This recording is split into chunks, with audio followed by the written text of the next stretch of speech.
एक विशालकाय अजनबी जिसकी झोली में सूखे मेवों की खुशबू थी। एक छोटी सी लड़की जिसने उसे अपनी बेटी की याद दिला दी, और एक ऐसा रिश्ता जिसने उम्र, दूरी और त्रासदी को भी मात दे दिया। लेकिन जब यह दोस्ती एक गहरे राज से टकराती है तो क्या होगा? क्यों यह कहानी 130 साल बाद भी हमारे दिलों को छू जाती है? रविंद्रनाथ टैगोर की इस कालजयी कहानी में डूब जाइए, जहां एक अफगान मेवा विक्रेता और एक बंगाली बच्ची की दोस्ती समय और सीमाओं को पार कर जाती है। हेलो दोस्तों, मैं हूं आपका दोस्त और होस्ट नितांत, और आप सभी का एक बार फिर से स्वागत है आपके अपने ही चैनल नील टॉक्स में। और आज हम इन सारे सवालों के जवाब जाने के लिए समय की सुइयों को कुछ 130 साल पीछे की ओर घूमते हैं और शुरू करते हैं आज की कहानी, जिसका नाम है काबुली वाला। मेरी 5 वर्ष की छोटी लड़की मिनी से पल भर भी बात किए बिना नहीं रहा जाता। दुनिया में आने के बाद भाषा सीखने में उसने सिर्फ 1 ही वर्ष लगाया होगा। उसके बाद से जितनी देर तक सो नहीं पाती है, उस समय का एक पल भी वह चुप्पी में नहीं खोती। उसकी माता बहुधा डांट फटकार कर उसकी चलती हुई जुबान बंद कर देती है, किंतु मुझसे ऐसा नहीं होता। मिनी का मौन मुझे ऐसा अस्वाभाविक सा प्रतीत होता है कि मुझसे वह अधिक देर तक सहा नहीं जाता, और यही कारण है कि मेरे साथ उसके भावों का आदान प्रदान कुछ अधिक उत्साह के साथ होता रहता है। सवेरे मैंने अपने उपन्यास के 70वें अध्याय में हाथ लगाया ही था कि इतने में मिनी ने आकर कहना आरंभ कर दिया, बाबा, रामदयाल दरबान कल काक को कौवा कहता था। वह कुछ भी नहीं जानता है ना बाबा? विश्व की भाषाओं की विभिन्नता के विषय में मेरे कुछ बताने से पहले ही उसने दूसरा प्रसंग छेड़ दिया। बाबा, भोला कहता था आकाश मुंह से पानी फेंकता है, इसी से वर्षा होती है। अच्छा बाबा, भोला झूठ मूठ कहता है ना, खाली बकबक किया करता है, दिन रात बकता रहता है। इस विषय में मेरी राय की तनिक भी राह न देखकर छठ से धीमे स्वर में एक जटिल प्रश्न कर बैठी। बाबूजी, मां तुम्हारी कौन लगती है? उसके इस प्रश्न का उत्तर देना किसी भंवर में फंसने बराबर था, इसलिए मैंने उसका ध्यान हटाने के लिए कहा, मिनी तू जा, भोला के साथ खेल, मुझे अभी काम है। अच्छा। तब उसने मेरी मेज के पार्श्व में पैरों के पास बैठकर अपने दोनों घुटने और हाथों को हिला हिलाकर बड़ी शीघ्रता से मुंह चलाकर अटकन बटकन दही चटा के कहना आरंभ कर दिया। जबकि मेरे उपन्यास के अध्याय में प्रताप सिंह उस समय कंचनमाला को लेकर रात के गहरे अंधेरे में बंदी गृह के ऊंचे झरोखे से नीचे कलकल करती हुई सरिता में कूद रहा था। मेरा घर सड़क के किनारे पर था। सहसा मिनी अपने अटकन बटकन को छोड़कर कमरे की खिड़की के पास दौड़ गई और जोर जोर से चिल्लाने लगी, काबुली वाला, ओ काबुली वाला। मैले कुचेले ढीले कपड़े पहने, सिर पर साफा बांधे, कंधे पर सूखे फलों की मैली झोली लटकाए, हाथ में अंगूरों की कुछ पिटारियां लिए एक लंबा तगड़ा सा काबुली धीमी सी चाल से सड़क पर जा रहा था। उसे देखकर मेरी छोटी बेटी के हृदय में कैसे भाव उदय हुए यह बताना असंभव है। उसने जोरों से पुकारना शुरू किया। मैंने सोचा, अभी झोली कंधे पर डाले सर पर एक मुसीबत आ खड़ी होगी और मेरा 70वां अध्याय आज अधूरा रह जाएगा। किंतु मिनी के चिल्लाने पर ज्यों ही काबुली ने हंसते हुए उसकी ओर मुंह फेरा और घर की ओर बढ़ने लगा, त्यों ही मिनी भय खाकर भीतर भाग गई। फिर उसका पता ही नहीं लगा कि कहां छिप गई। उसके छोटे से मन में वह अंधविश्वास बैठ गया था कि उस मैली कुचैली झोली के अंदर ढूंढने पर उस जैसी और भी जीती जागती बच्चियां निकल सकती हैं। इधर काबुली ने आकर मुस्कुराते हुए मुझे सलाम किया। मैंने सोचा, वास्तव में प्रताप सिंह और कंचनमाला की दशा अत्यंत संकटापन्न है, फिर भी घर में बुलाकर इससे कुछ न खरीदना अच्छा न होगा। कुछ सौदा खरीदा गया। उसके बाद मैं उससे इधर उधर की बातें करने लगा। खुद रहमत, रूस, अंग्रेज, सीमांत रक्षा के बारे में गपशप होने लगी। आखिर में उठकर जाते हुए उसने अपनी मिली जुली भाषा में पूछा, बाबूजी, आपकी बच्ची कहां गई? मैंने मिनी के मन से व्यर्थ का भय दूर करने के लिए उसे भीतर से बुलवा लिया। वह मुझसे बिल्कुल सटकर काबुली के मुख और झोली की ओर संदेह से देखती खड़ी रही। काबुली ने झोली में से किशमिश और खुबानी निकालकर देना चाहा, पर उसने नहीं लिया और दुगुने संदेह के साथ मेरे घुटनों से लिपट गई। काबुली वाले से उसका पहला परिचय इस प्रकार हुआ। इस घटना के कुछ दिन बाद एक दिन सवेरे मैं किसी आवश्यक कार्यवश बाहर जा रहा था।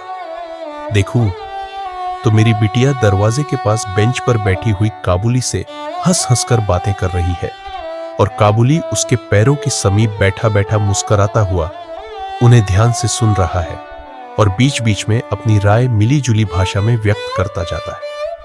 मिनी को अपने 5 वर्ष के जीवन में बाबूजी के सिवा ऐसा धैर्य वाला श्रोता शायद ही कभी मिला हो। मिनी की झोली बादाम किशमिश से भरी हुई थी। मैंने काबुली से कहा, इसे यह सब क्यों दे दिया, अब कभी मत देना, कहकर कुर्ते की जेब से एक अठन्नी निकालकर उसे दी। उसने बिना किसी हिचक के अठन्नी लेकर अपनी झोली में रख ली। कुछ देर बाद घर लौटकर देखता हूं तो उस अठन्नी ने बड़ा भारी उपद्रव खड़ा कर दिया है। मिनी की मां एक सफेद चमकीला गोलाकार पदार्थ हाथ में लिए डांट डपट कर मिनी से पूछ रही थी, तूने ये अठन्नी पाई कहां से, पता? मिनी ने कहा, काबुली वाले ने दी है। काबुली वाले से तूने अठन्नी ली कैसे, बता? मिनी ने रोने का उपक्रम करते हुए कहा, मैंने मांगी नहीं थी, उसने आप ही दी है। मैंने जाकर मिनी की उस अकस्मात मुसीबत से रक्षा की और उसे बाहर ले आया। पूछने पर मालूम हुआ कि इस दौरान में काबुली वाला रोज आता रहा है और पिस्ता बादाम की रिश्वत दे देकर मिनी के छोटे से हृदय पर बहुत अधिकार कर लिया है। देखा कि इस नई मित्रता में बंधी हुई बातें और हंसी ही प्रचलित है। जैसे मेरी बिटिया रहमत को देखते ही हंसती हुई पूछती, काबुली वाला, ओ काबुली वाला, तुम्हारी झोली के भीतर क्या है? काबुली, जिसका नाम रहमत था, एक अनावश्यक चंद्र बिंदु जोड़कर मुस्कुराता हुआ उत्तर देता, हां बिटिया। उसके परिहास का रहस्य क्या है, यह तो नहीं कहा जा सकता। फिर भी इन नए मित्रों को इससे तनिक विशेष खेल सा प्रतीत होता है और जाड़े के प्रभात में एक सयाने और एक बच्ची की सरल हंसी सुनकर मुझे भी बड़ा अच्छा लगता। उन दोनों मित्रों में और भी एक आध बात प्रचलित थी। रहमत मिनी से कहता, तुम ससुराल कभी नहीं जाना, अच्छा? हमारे देश की लड़कियां जन्म से ही ससुराल शब्द से परिचित रहती हैं, किंतु हम लोग कुछ नई पीढ़ी के होने के कारण इतनी सी बच्ची को ससुराल के विषय में विशेष ज्ञानी नहीं बना सके थे। रहमत का अनुरोध वह स्पष्ट रूप से नहीं समझ पाती थी। इस पर भी किसी बात का उत्तर दिए बिना चुप रहना उसके स्वभाव के बिल्कुल ही विरुद्ध था। उलटे वह रहमत से ही पूछती, तुम ससुराल जाओगे? रहमत काल्पनिक श्वसुर के लिए अपना जबरदस्त घूंसा तानकर कहता, हम ससुर को मारेगा। सुनकर मिनी सुर नामक किसी अनजाने जीव की दुर्वस्था की कल्पना करके खूब हंसती। देखते देखते जाड़े की सुहावनी ऋतु आ गई। पूर्व युग में इसी समय राजा लोग दिग्विजय के लिए कूच करते थे। मैं कलकत्ता छोड़कर कभी कहीं नहीं गया, शायद इसीलिए मेरा मन ब्रह्मांड में घूमा करता है। यानी मैं अपने घर में ही चिड़ प्रवासी हूं। बाहरी ब्रह्मांड के लिए मेरा मन सर्वदा आतुर रहता है। किसी विदेश का नाम आगे आते ही मेरा मन वहीं की उड़ान लगाने लगता है। इसी प्रकार किसी विदेशी को देखते ही तत्काल मेरा मन सरिता पर्वत पीहड़ वन के बीच में एक कुटीर का दृश्य देखने लगता है और एक उल्लासपूर्ण स्वतंत्र जीवन यात्रा की बात कल्पना में जाग उठती है। इधर देखा तो मैं ऐसी प्रकृति का प्राणी हूं जिसका अपना घर छोड़कर बाहर निकलने में सिर कटता है। यही कारण है कि सवेरे के समय अपने छोटे से कमरे में मेज के सामने बैठकर उस काबुली से गपशप लड़ाकर बहुत कुछ भ्रमण का काम निकाल लिया करता हूं। मेरे सामने काबुल का पूरा चित्र खींच जाता। दोनों ओर ऊबड़ खाबड़ लाल लाल ऊंचे दुर्गम पर्वत है और रेगिस्तानी मार्ग, उन पर लदे हुए ऊंटों की कतार जा रही है। ऊंचे ऊंचे साफे बांधे हुए सौदागर और यात्री, कुछ ऊंट की सवारी पर है तो कुछ पैदल ही जा रहे हैं। किन्हीं के हाथों में बर्छा है तो कोई बाबा आदम के जमाने की पुरानी बंदूक थामे हुए है। बादलों की भयानक गर्जन के स्वर में काबुली लोग अपने मिली जुली भाषा में अपने देश की बातें कर रहे हैं। मिनी की मां बड़ी वहमी तबीयत की है। राह में किसी प्रकार का शोरगुल हुआ नहीं कि उसने समझ लिया कि संसार भर के सारे मस्त शराबी हमारे ही घर की ओर दौड़े आ रहे हैं। उसके विचारों में यह दुनिया इस छोर से उस छोर तक चोर डकैत, मस्त, शराबी, सांप, बाघ, रोगों, मलेरिया, तिलछट्टे और अंग्रेजों से भरी पड़ी है। इतने दिन हुए इस दुनिया में रहते हुए भी उसके मन का यह रोग दूर नहीं हुआ। रहमत काबुली की ओर से भी वह पूरी तरह निश्चिंत नहीं थी। उस पर विशेष नजर रखने के लिए मुझसे बार बार अनुरोध करती रहती। जब मैं उसके शक को परिहास के आवरण से ढकना चाहता तो मुझसे एक साथ कई प्रश्न पूछ बैठती। क्या कभी किसी का लड़का नहीं चुराया गया? क्या काबुल में गुलाम नहीं बिकते? क्या एक लंबे तगड़े काबुली के लिए एक छोटे बच्चे का उठा ले जाना असंभव है? इत्यादि। मुझे मानना पड़ता कि यह बात बिल्कुल असंभव भी नहीं है। भरोसा करने की शक्ति सब में समान नहीं होती।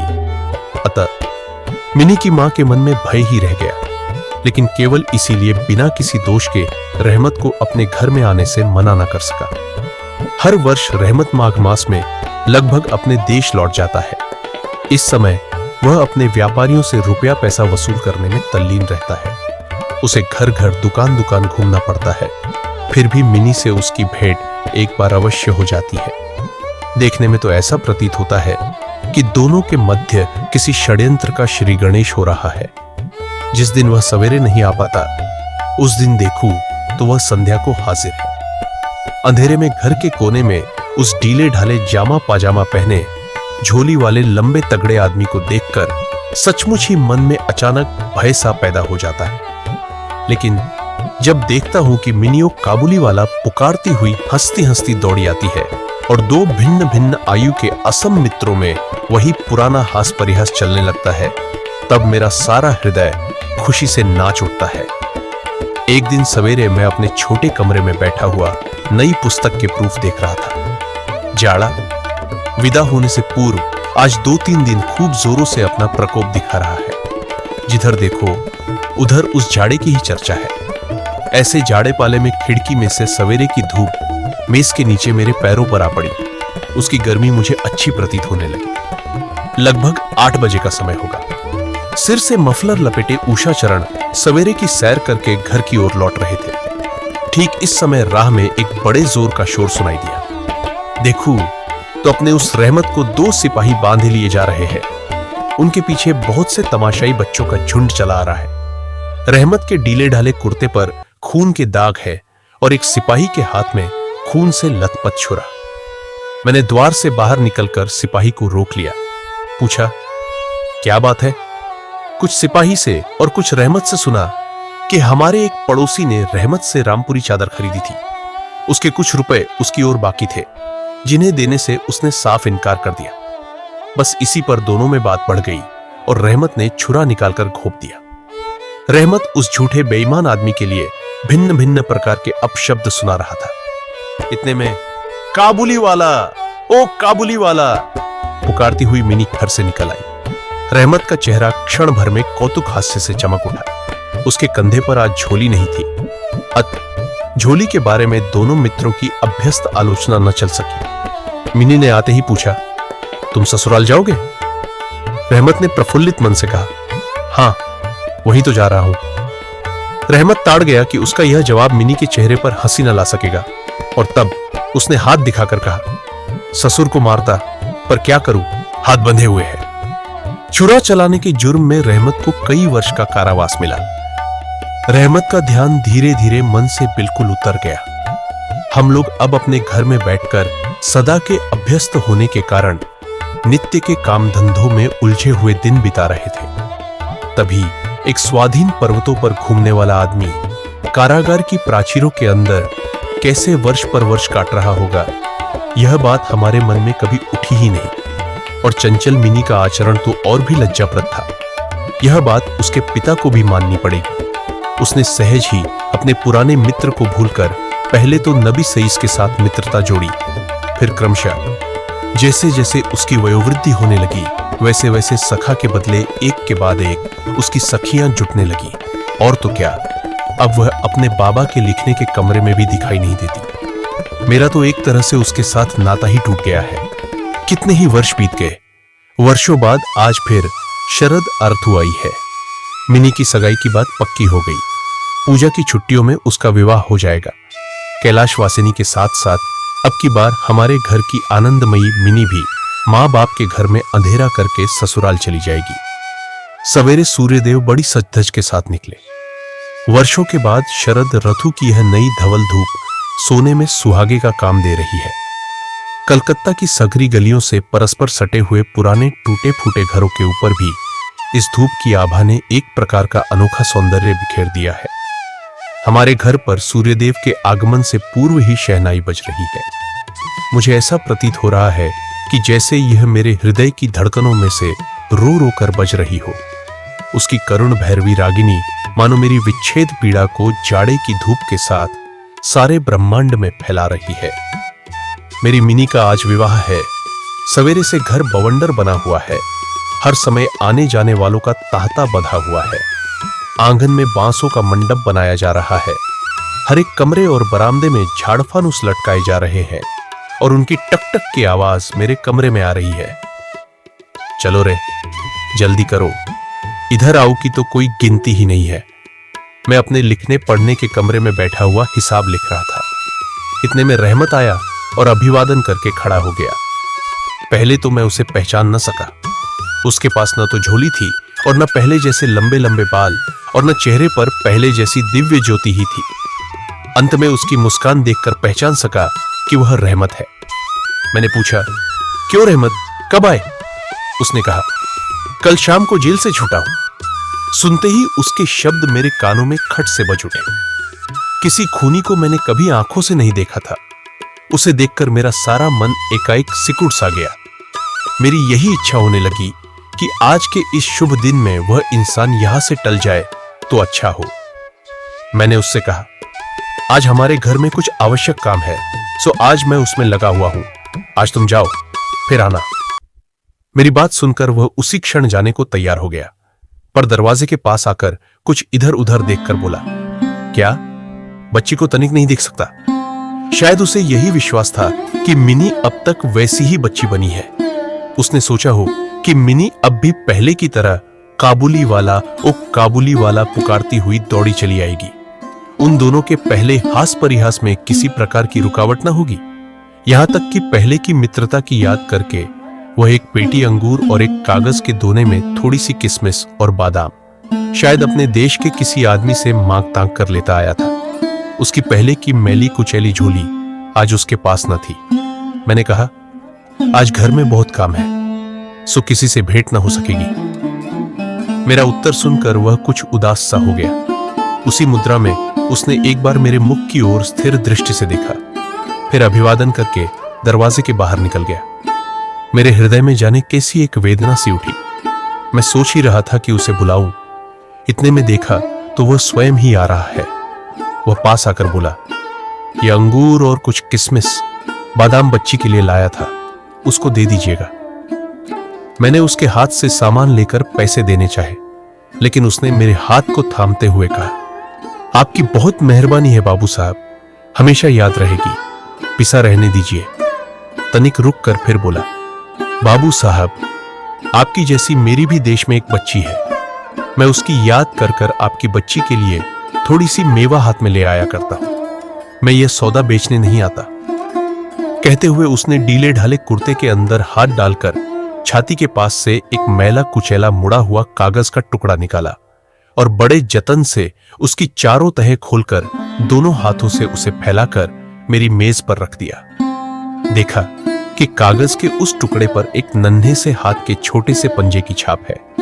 फोटो नहीं, तेल चित्र नहीं, हाथ में थोड़ी सी कालिख लगाकर कागज के ऊपर उसी का निशान ले लिया गया है। अपनी बेटी के इस स्मृति पत्र को छाती से लगाकर रहमत हर वर्ष कलकत्ता के गली कूचों में सौदा बेचने के लिए आता है और तब वह कालिक चित्र मानो उसकी बच्ची के हाथ का कोमल स्पर्श उसके बिछड़े हुए विशाल हृदय में अमृत उड़ेलता रहता है। देखकर मेरी आंखें भर आईं और फिर मैं इस बात को बिल्कुल ही भूल गया कि वह एक मामूली काबुली मेवा वाला है, मैं एक उच्च वंश का रईस हूं। तब मुझे ऐसा लगने लगा कि जो वह है वही मैं हूं। वह भी एक पिता है और मैं भी। उसकी पर्वतवासिनी छोटी बच्ची की निशानी मेरी ही मिनी की याद दिलाती है। मैंने तत्काल ही मिनी को बाहर बुलवाया। हालांकि इस पर अंदर घर में आपत्ति की गई, पर मैंने उस पर कुछ भी ध्यान नहीं दिया। विवाह के वस्त्रों और अलंकारों में लिपटी हुई बेचारी मिनी मारे लज्जा के सिकुड़ी हुई सी मेरे पास आकर खड़ी हो गई। उस अवस्था में देखकर रहमत काबुल पहले तो सक पका गया। उससे पहले जैसी बातचीत न करते बना। बाद में हंसते हुए बोला, लल्ली सास के घर जा रही है क्या? मिनी अब सास का अर्थ समझने लगी थी। अब उससे पहले की तरह उत्तर देते न बना। रहमत की बात सुनकर मारे लज्जा के उसके कपोल लाल हो उठे। उसने मुंह को फेर लिया। मुझे उस दिन की याद आई जब रहमत के साथ मिनी का प्रथम परिचय हुआ था। मन में एक पीड़ा की लहर दौड़ गई। मिनी के चले जाने के बाद एक गहरी सांस लेकर रहमत फर्श पर बैठ गया। शायद उसकी समझ में यह बात एकाएक साफ हो गई कि उसकी बेटी भी इतने दिनों में बड़ी हो गई होगी और उसके साथ भी उसे अब फिर से नई जान पहचान करनी पड़ेगी। संभवतः वह उसे पहले जैसी नहीं पाएगा।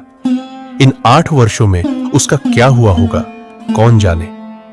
सवेरे के समय शरद की स्निग्ध सूर्य किरणों में शहनाई बजने लगी और रहमत कलकत्ता की एक गली के भीतर बैठा हुआ अफगानिस्तान के मेरू पर्वत का दृश्य देखने लगा।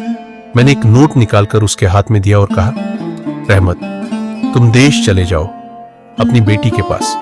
तुम दोनों के मिलन सुख से मेरी मिनी सुख पाएगी। रहमत को रुपए देने के बाद विवाह के हिसाब में से मुझे उत्सव समारोह के 2-1 अंग छांटकर काट देने पड़े। जैसी मन में थी वैसी रोशनी नहीं करा सका। अंग्रेजी बाजा भी नहीं आया। घर में औरतें बड़ी बिगड़ने लगी। सब कुछ हुआ। फिर भी मेरा विचार है कि आज एक अपूर्व ज्योत्सना से हमारा शुभ समारोह उज्जवल हो उठा। काबुली वाला कहानी का यह वीडियो आपको रविंद्रनाथ टैगोर की अमर रचना की हृदय स्पर्शी यात्रा पर ले जाता है। एक अफगान मेवा विक्रेता रहमत और छोटी बच्ची मिनी की अनोखी दोस्ती की कहानी, जहां सूखे मेवों की झोली में छुपा है एक पिता का प्यार और विदेशी धरती पर घर की याद। देखिए कैसे एक चाकू का जख्म और सालों की जेल की सजा इस रिश्ते को तोड़ नहीं पाती, पर शादी के दिन मिलने पर मिनी की न पहचानने वाली नजरें कैसे सब कुछ बदल देती है। यह कहानी सिखाती है कि इंसानियत की भाषा सभी सीमाओं से परे होती है। वीडियो में हमने टैगोर के इस उपन्यास के गहरे अर्थों, ऐतिहासिक संदर्भ और आज के समय में इसकी प्रासंगिकता पर भी चर्चा की है। अगर आपको यह वीडियो पसंद आया तो लाइक करें, शेयर करें और नील टॉक्स को सब्सक्राइब जरूर करें, क्योंकि किताबें सिर्फ पन्नों में नहीं बल्कि हमारे दिलों में जी है। आपकी राय कमेंट में बताएं। हमिद की कहानी आपको कैसी लगी? अगली वीडियो में मिलेंगे एक और सोचने पर मजबूर करने वाली कहानी के साथ। जब तक पढ़ते रहिए, सीखते रहिए।